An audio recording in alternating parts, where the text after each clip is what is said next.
Everybody, hi, how are you doing? I'm CJ Miller, and I'm in Shreveport, Louisiana. Across the Red River is beautiful Bossier City, Louisiana. Boy, I just had to get out and check out this full moon tonight. It's beautiful. Um,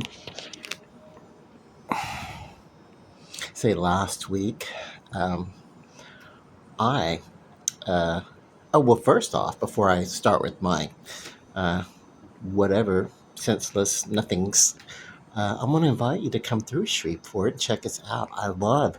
Uh, I love what we have here, and I love to share it with other people. So, if you're coming through on a vacation, passing by or something, and you want to lay over, let us know. But also, if you just don't know where to go on your vacation, and you've been to all the hot spots, and you want to see some Americana and get some Southern hospitality, you come check us out and get in touch with me, and I'll let you know what we're all about. We have a pretty good art scene going on here. Okay, and I know. I mean, I've traveled to. We have some things that would rival any other metro area. That you could think of. So yeah. Okay. Um, that being said, this full moon. Uh, Love it. I was at the gym last week, a couple of times, back to back. Really, and I'm really starting I kind of took a break, mostly out of the weather, and it was just I just couldn't really get to the gym as much as I wanted to for about a month. But then I got right back at it, and it's like, wow, it's amazing how quick it comes back. I'm one of these people, I gain weight fast, but I also lose weight fast. Uh, and I don't put on muscle easily, but what muscle is here will definitely show. So I'm happy with that. I'm starting to see the results, and I've got 2 months. I want to take a vacation to some summer spot. I'm thinking where I used to live in Homestead, Florida, around Miami-Dade. I'm thinking of going there if that works out. Um, it was supposed to be a cruise. Those plans got sidetracked. So I was like, well, let's just maybe go to the beach, and South Florida, and we'll see what's up. But whatever. Um, we'll we'll see what happens. But definitely, I'm going to be taking some kind of trip somewhere, some summery kind of stuff. But I'm back on keto, and I have this one little trick that I decided to do that I've done before, um, and I love it. And it's basically with keto, mostly stay on meat, proteins, anything like that, and cut out as much carb and sugar as possible. That being said, uh, you run the risk of having like this emergency where you just got to grab some carbs, right? And what I decided was to do something very simple, something that I enjoy basically, and that is bake. And I baked a bread. I baked an Irish soda bread. Basically, it's almost the recipe of a soda cracker, but it's thick and using your use of baking soda and vinegar uh, or buttermilk or something like that. If you take a little bit of vinegar and you put it with regular milk, it has the consistency of buttermilk. But yeah, so I did that. I used a little bit of balsamic vinegar, actually, to be honest with you, and put it into this. Uh, and it rose probably not as much as what I would have liked, but you kind of play around with that. Baking's a little different. Sometimes you get like a high rise, sometimes you get like a medium rise, whatever. But this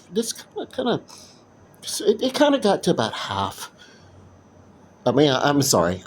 I should say it got to about twice the volume that it was initially.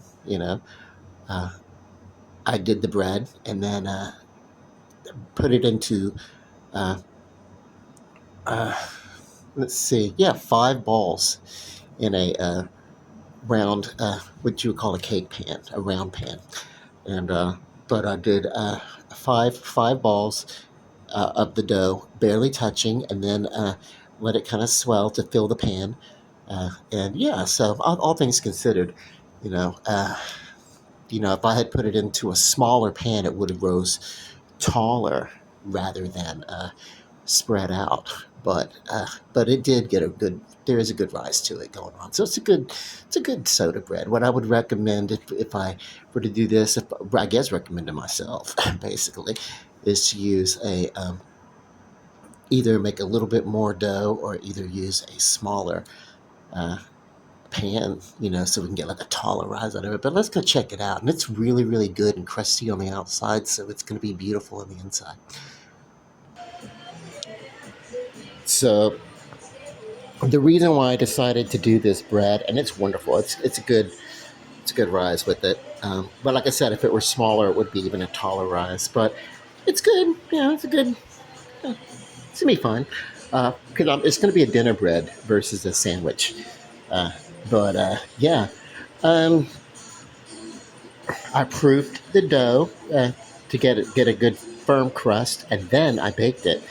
And before I baked it, I sliced into the top of the dough. See, these were all like just balls, and then they kind of spread out. Would have been taller. Anyway, I'll show you more of this whenever I go to eat because I'll cut a little piece off. Yeah, so that's a really good rustic table bread. Um, but I have a chicken, and I was going to do a rotisserie chicken, but the chicken that they sent was just a little bit too large for my rotisserie. I have um, an air fryer that has a rotisserie section, but you can't do anything maybe above like a 3.5 or 4 pound chicken. So and I had these chickens delivered, and of course they when they go to deliver, they pick out the biggest thing they can find because it's more money, right? Anyway, no complaints or anything. Fortunately, um, fortunately, I know how to cook, so I can make tasty food, and fortunately, I uh, have food. I'm quite aware that sometimes it's tough. You know, but anyway, so I always want to be express gratitude and everything for the food. I do believe in giving thanks to uh, all who provide the food. Including the animals who uh, you know give their life so that they don't give their life, it's taken, but I mean, whatever. Uh, I I kind of get the vegan sentiment of you know caring for human life, but I also believe that vegetables and vegetation and plants, they react to they react chemically to their environment. There is somewhat of an awareness in that, even if it's not what you would call emotion, but they sure do emote, uh, even though we don't know it, you know. So I don't know. I mean, I think that's the thing. Life, there's a cycle. Life feeds on life. Uh, life is all about cycling and recycling and everything, So, um, yeah, um, yeah, that's just it, There is a very finite amount of physical matter in the universe, and it all just keeps getting repositioned and rearranged, to the best of our knowledge, to the best of our scientific knowledge. That's our physical world.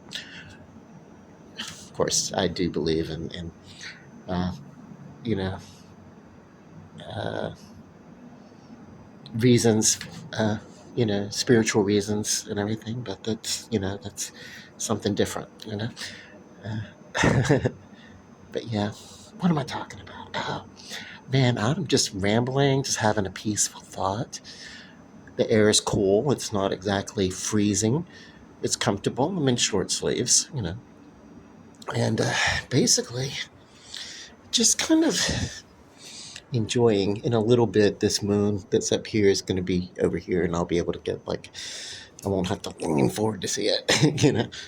But yeah, I forget how nice and quiet it is out here sometimes.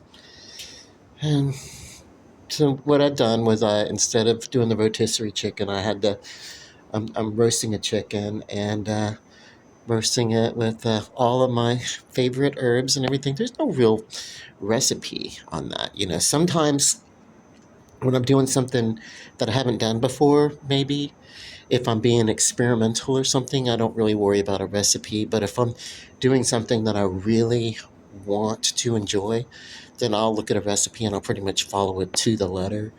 And I get a lot of uh,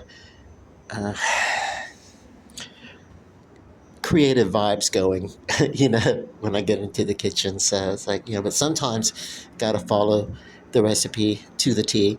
And then, sometimes, I can sort of eyeball things or whatever. But in particular, I need to maybe think about, not now, but early in, maybe towards the end of January, going into early February, I need to think about getting some people together. It's been a few months since I've had people over, and I'm starting to get hungry for that experience again.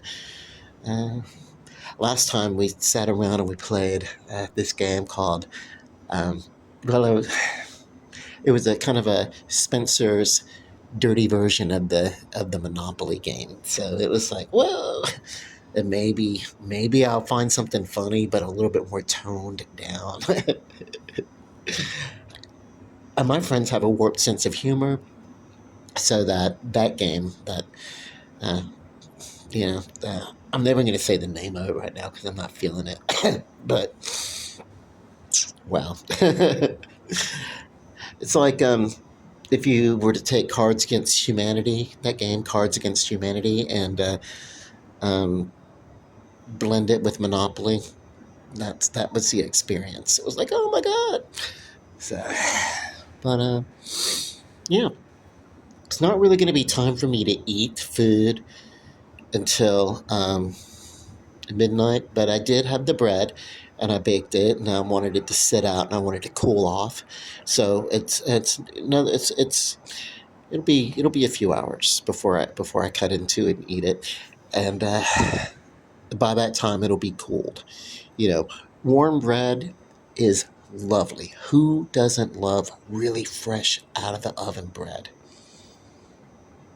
But fresh out of the oven bread, as satisfying as it is, has not finished um, its expansion. It's not finished with everything. Uh, you know, uh, and so it will uh, potentially give you a bellyache if you don't you know know what you're doing with it. Now it's very different because you can let it cool, let it finish. You got to do that to let it finish what it's doing, and then if you want warm bread, pop it into the microwave or toaster or something like that and rewarm it. You know, but taking it fresh out of the oven, it's still there's still a fermenting part of the process that's going on with it. Because what happens with bread, um, you know, you get, you know, well, a carbon dioxide and then sugars and stuff like that. And well, basically, the sugars turn into carbon dioxide and alcohol. Okay, and so the natural flours and starches and stuff like that, they will convert to sugar, and that sugar will become carbon dioxide, and it will become alcohol. The alcohol will cook out and evaporate out, and then the carbon dioxide accounts for uh, some of the bubbles or airiness in a lighter bread. Now, in a soda bread, you don't always get the big bubbles. You know, What I did with this one was I put like large chunks of butter in so that when the butter melts or whatever, hopefully that gives a little bit of a rise to it or something like that. But we'll see. It's going to be very buttery bread, and what did I use? I did some fun things with this. Across the other side of downtown, there's a train. I used to live. For those of you who don't know, I used to live right next to it. See this building right here? I used to live in that building. Uh, they just spent like all kind of money to like remodel it and refurbish it and everything, and I still don't think uh, I would have wanted to stay there longer than I did. The apartment served its purpose, but yeah, I have to say it was. Mm, never mind. We've all been in places where you're kind of like, okay, this is fine until I can get something else, and that's what that apartment was. I've lived in a lot of places like that, and I don't want to be ungrateful because it sure beats not having a place. I've certainly been in that position where I've subletted rooms for people, or a suite of rooms at one time. That was kind of cool. I had two or three, like it was two rooms. We had like a common area, and then there was like my room, and then like a room off to the side that was kind of mine too. So it was like, if this is my area, yay, everybody stay the hell out of it. It was so funny because the guy that I was subletting from every once in a while would bring somebody in and try to let them like crash and I was like, no, this is my area. If they're not gonna like, yeah, whatever. It's, uh, I you have to like let your lines be where they are. Your boundaries. And of course, the difference between a wall and a boundary is that if you choose to adjust your boundary, you can do that as need be. But my thing was, hey, I don't want to pay this kind of money. This is like so many years later, like almost 10 years ago, whatever. So I can talk about this. I needed to be like, hey, it was about 10 years ago when I first moved in. So I needed to be like, hey, if you're going to charge me this much rent, uh, for this particular set of rooms, then don't have your house guests crash in my area. Have them, you know, sleep on your side or something like that. Because it's like I keep things there. Like, and this was not like, hey, this is my brother or something like that. This was like, hey, this is a random person from work and a constraint. What it's kind of, So I kind of had to set that, and like, like like it's fine for now, but let's let this be just and of course but it was like you just yeah you can't charge somebody for a territory and then turn around and uh, repurpose that. It's like yeah yeah and I felt at that time I was kind of learning how to be somewhat. I was trying to learn how to be assertive about things without actually being aggressive. There's a difference. You can tell I've had some talk therapy, and but yeah, it kind of worked. It's like he heard me, and it was like, hey, one thing's going to happen or the other is that my rent's going to be a little bit more affordable because somebody's going to be sharing if they're staying here, or you're going to have them stay in another part of the house that I'm not paying the rent on. You know.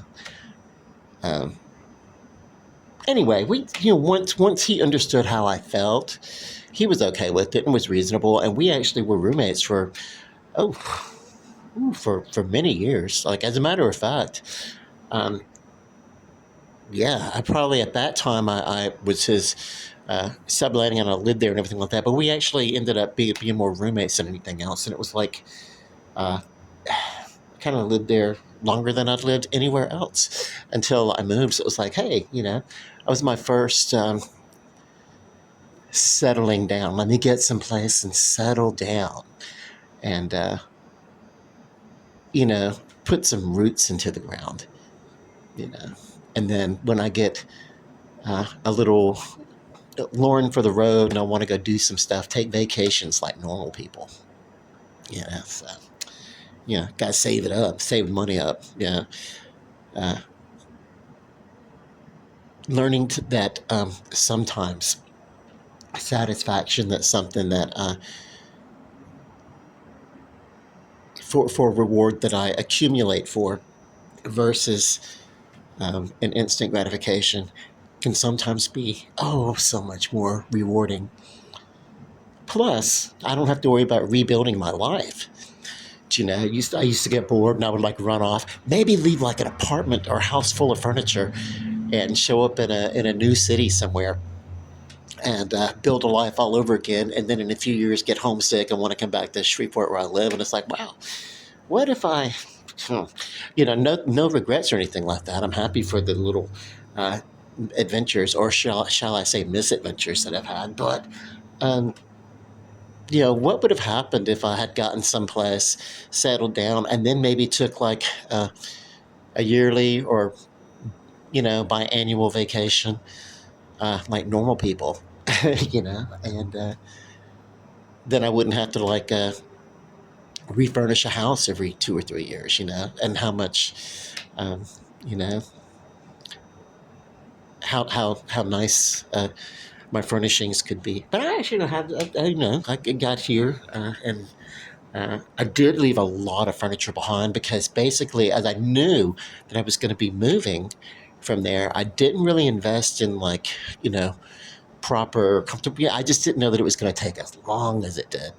It wouldn't have taken as long over here in the Fairmont uh, in Shreveport, but we had COVID and that kind of delayed things for a couple of years. So I was there for about 2 years longer than I probably would have been. But they were still developing this apartment complex, and it's nice. And I've done videos where I've kind of walked around and showed the place, but it's for for right around the same amount of rent, I get like double the apartment, and it's like fully modernized and everything. So that's kind of nice. Anyway,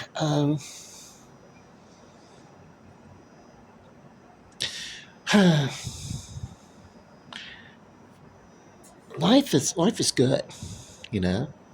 And even when life is challenging, life is good. Even when people are puzzling and I can't quite work out how to, you know, get in where I fit in. Even when those things are weird and they're at their weirdest, and I'm at my strangest and I'm at my most guarded, life is still really good, and you know, love is sincere. With that, let me say good night, love and light. Bye.